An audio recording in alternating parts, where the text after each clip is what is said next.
Assalamualaikum warahmatullahi wabarakatuh. Perkenalkan saya Indah Ditaniar selaku moderator pada diskusi pertemuan kali ini. Kami dari kelompok 2 yang beranggotakan Hafiz Wijzanwada, Abimanyu Alghifari, Tito Dino Fabio, Rifadianto, Intan Ditaniar, Devi Wulansari, Topan Tama Simanjuta, serta Syakir Nikmatullah. Diskusi pada pertemuan kali ini akan membahas tentang peranan zooplankton dalam ekosistem yang akan disampaikan oleh semua anggota kelompok 2. Waktu dan tempat dipersilakan. Definisi plankton. Plankton adalah salah satu organisme hanyut apapun yang hidup di dalam zona palagik, bagian atas samudra, laut, dan badan air tawar.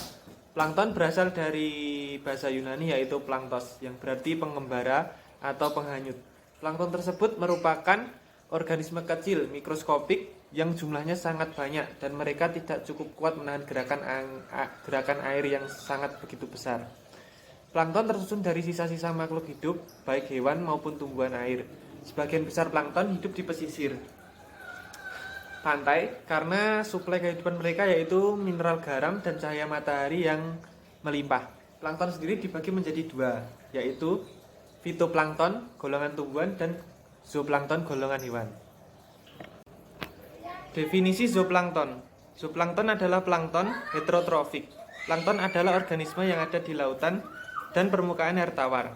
Kata zooplankton ini berasal dari bahasa Yunani, zoon yang artinya binatang dan plankton yang artinya pengembara.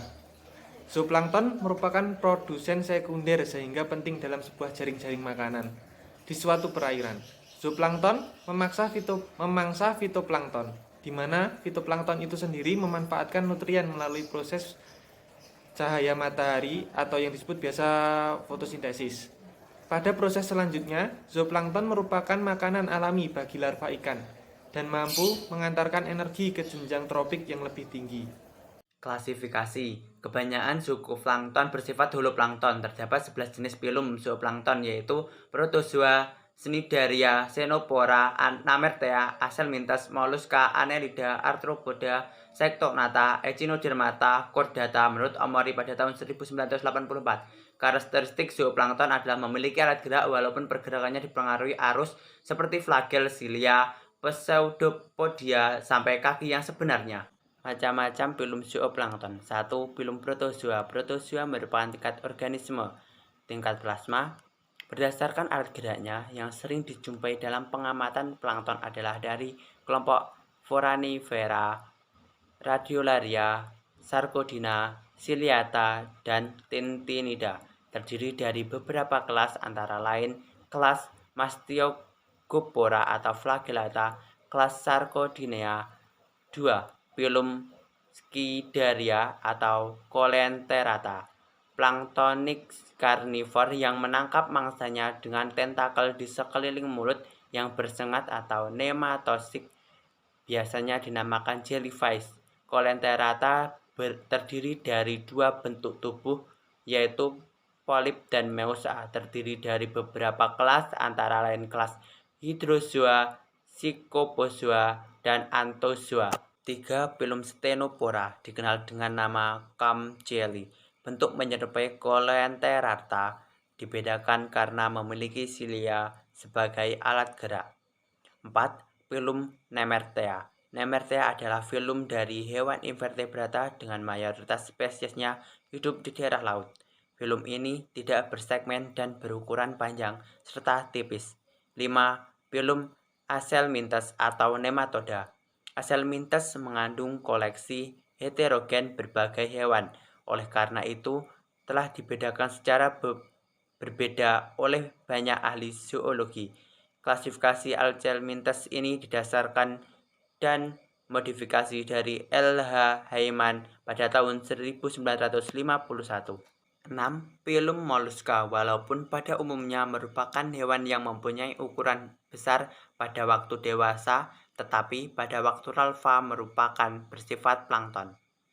7. Filum Annelida merupakan cacing bersegmen atau beruas. Dari kelompok ini, hanya sedikit yang dijumpai melayang-layang sebagai zooplankton. Setiap segmen tubuh ditumbuhi parapodia pipih. Polychaeta merupakan kelas yang sering ditemui. Seringkali individu yang dijumpai adalah dalam tahap larva. 8. Filum Arthropoda. Dari filum ini yang terpenting atau yang sering dijumpai antara lain terdiri dari bangsa Cladocera, bangsa Copepoda, dan bangsa Ostracorda. 9. Filum Sectonacta atau cacing panah.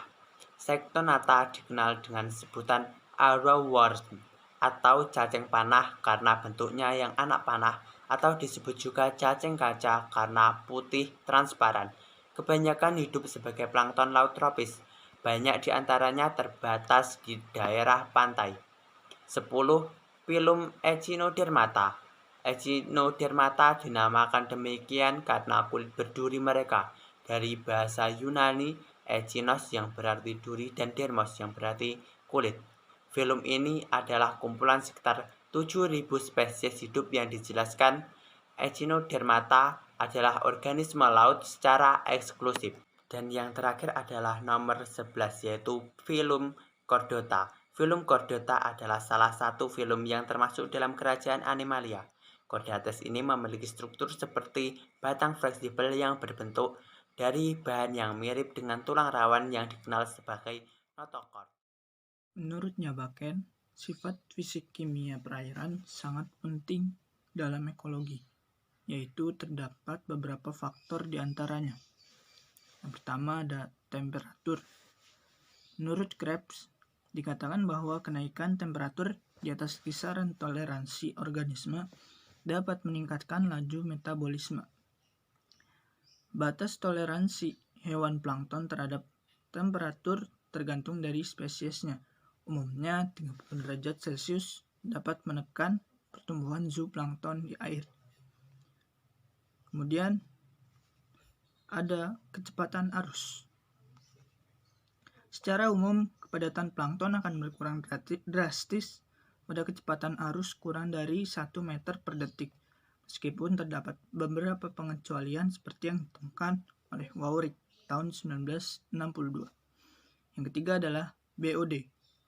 BOD menunjukkan jumlah oksigen terlarut yang dibutuhkan organisme untuk menguraikan atau mengoksidasi limbah dalam air. Kemudian ada penetrasi cahaya. Ada banyaknya cahaya yang menembus permukaan air yang menerangi perairan penting dalam pertumbuhan. Kemudian ada derajat keasaman pH. Derajat keasaman pH yang ideal berkisar 7 sampai 8,5. Kondisi perairan yang sangat asam ataupun sangat basah dapat menyebabkan gangguan respirasi dan metabolisme. Kemudian ada penetrasi cahaya.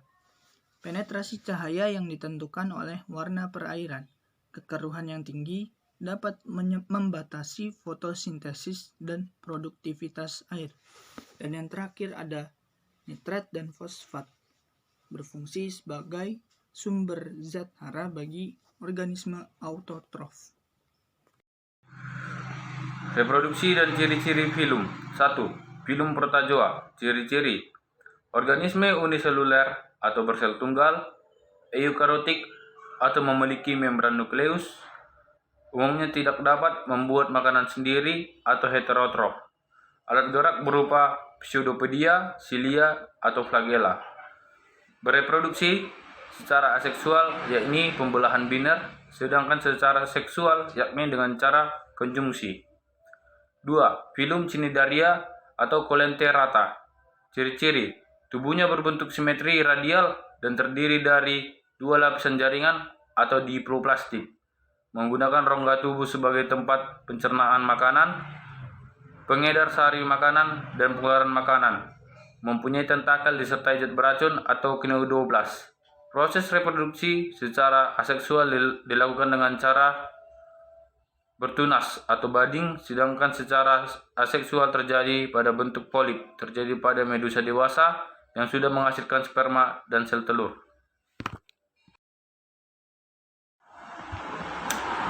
Filum Ctenophora. Ciri-ciri: tubuhnya berbentuk seperti sisir, buah kenari, atau pipi. Mempunyai 2 buah tentakel, bersifat hermafrodit, berenang maju dengan menggunakan mulut. Reproduksi. Hampir semua spesies Ctenophora adalah hermafrodit atau alat kelamin ganda. Reproduksi secara seksual, dan ada beberapa spesies yang melakukan reproduksi secara aseksual dengan cara fragmentasi. Alat reproduksi Ctenophora terletak di bawah silia. Filum Nemertea. Ciri-ciri. Disebut cacing proboscis atau cacing berbelalai. Tubuh cacing proboscis secara struktural adalah acelomata. Panjang berkisar antara kurang dari 1 mm sampai lebih dari 30 mm. Memiliki saluran pencernaan sempurna dengan mulut dan anus. Reproduksi. Secara seksual, jantan dan betina. Beberapa spesies air tawar dan terestrial hermafrodit dan dapat membuahi diri sendiri. Dalam spesies yang sangat sedikit, telur dipertahankan dalam betina dan menetas sebagai salinan kecil dari orang dewasa untuk kemudian dilepas ke dunia. Selanjutnya adalah Pilum Acelmintes atau Pilum Nematoda. Ciri-ciri dari pilum ini memiliki bentuk tubuh yang bulat dan panjang seperti gilik dan juga mirip dengan benang. Hewan triploblastik dan pseudocelomata atau berongga tubuh semu. Hewan ini dapat ditemukan di air tawar, air payau, air laut maupun di tanah. Reproduksinya selalu dilakukan secara seksual. Umumnya jantan ditandai dengan ekor yang berbentuk seperti kail. Berukuran lebih kecil daripada betinanya. Alat reproduksi jantan terdiri dari testis, rongga vesika, seminalis, dan lubang kelamin.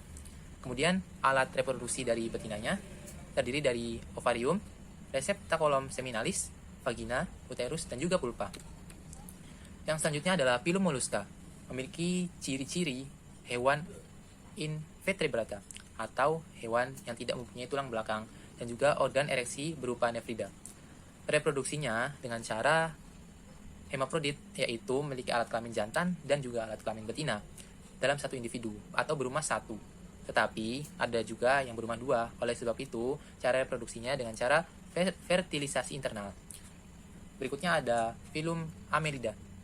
Pilum ini merupakan hewan selomata atau sudah memiliki rongga tubuh yang sempurna, memiliki tubuh yang bersegmen, mempunyai rangkaian cincin atau gelang, hidup secara bebas, ada yang parasit dengan menempel pada vertebrata, bernapas menggunakan permukaan tubuhnya. Annelida bereproduksi secara aseksual atau dengan fragmentasi, yaitu dengan pemusatan pada sebagian tubuhnya. Walaupun Annelida bersifat hermafrodit, tetapi individu tetap melakukan perkawinan silang dengan mempertemukan atau mempertukarkan spermanya untuk membuahi sel telur pasangannya. Kemudian ada Pilum Anthropoda. Ciri-cirinya tubuhnya berluas-luas, tipe pemakan herbivora dan juga karnivora. Struktur tubuh simetri bilateral, sistem peredaran darah terbuka. Reproduksinya Anthropoda dilakukan secara seksual dan juga aseksual. Secara aseksual, Anthropoda dengan melakukan patreogenesis atau terjadi reproduksi tanpa pembuahan oleh hewan jantan, dan juga paidogenesis, yaitu terjadi reproduksi pada individu yang muda, yaitu pada larva. Yang kesembilan ada Pilum Chaetognatha atau yang biasa disebut cacing panah. Ciri-cirinya dapat ditemukan di semua perairan laut, dari perairan tropis sampai perairan kutub. Sebagian besar Chaetognatha transparan dan berbentuk torpedo. Namun, beberapa jenis spesies yang hidup di air laut dalam berwarna oranye. Ukurannya sekitar antara 2 sampai 120 mm atau 0,1 sampai 4,7 inci. Semua spesies Chaetognatha adalah hermafrodit. Reproduksinya, Chaetognatha adalah hewan hermafrodit. Mereka mempunyai sel telur yang ada di rongga tubuh serta testis yang terdapat di dalam ekor. Jadi, cara reproduksi Chaetognatha secara seksual. Yang ke-10 ada Pilum Echinodermata. Ciri-cirinya mulut terdapat di sisi ventral dan anus terdapat di sisi dorsal. Mempunyai sistem pencernaan yang sempurna kecuali bintang laut karena tidak memiliki anus. Tidak memiliki sistem ekskresi, bergerak dengan ambulakral. Reproduksinya Echinodermata berkembang biak secara seksual, yakni jantan dan betina melepaskan sel gametnya ke air laut dan proses fertilisasi berlangsung secara eksternal atau di dalam air laut. Yang ke-11 ada Pilum Chordata. Ciri-cirinya mempunyai notochord, memiliki tali saraf dorsal berlubang, memiliki celah faring yang merupakan celah atau bukaan di faring atau daerah tepat di belakang mulut, yang meluas ke lingkungan luar. dan terdapat ekor pos anal. Reproduksinya dilakukan secara aseksual dan seksual. Reproduksi aseksual umumnya dengan menggunakan bading yang tumbuh sebagai koloni dan memulai sebagai individu baru. Sedangkan reproduksi seksualnya dengan fertilisasi di luar tubuh.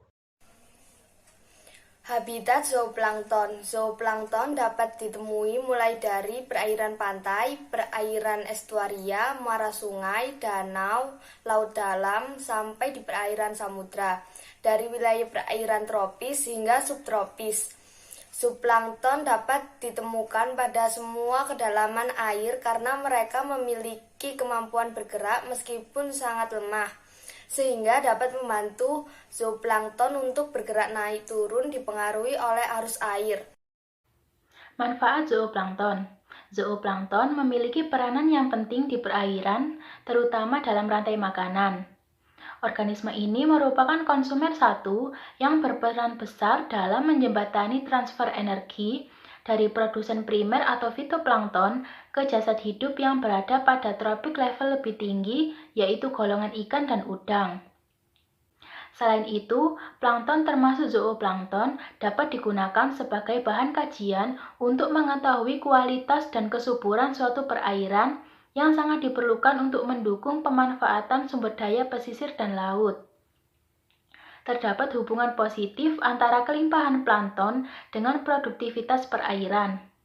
Zooplankton berperan dalam kemantapan produktivitas perairan. Sekian presentasi dari kelompok kami. Untuk sesi tanya jawab dapat dilakukan di Google Classroom. Saya Indah Taniar pamit undur diri. Wassalamualaikum warahmatullahi wabarakatuh.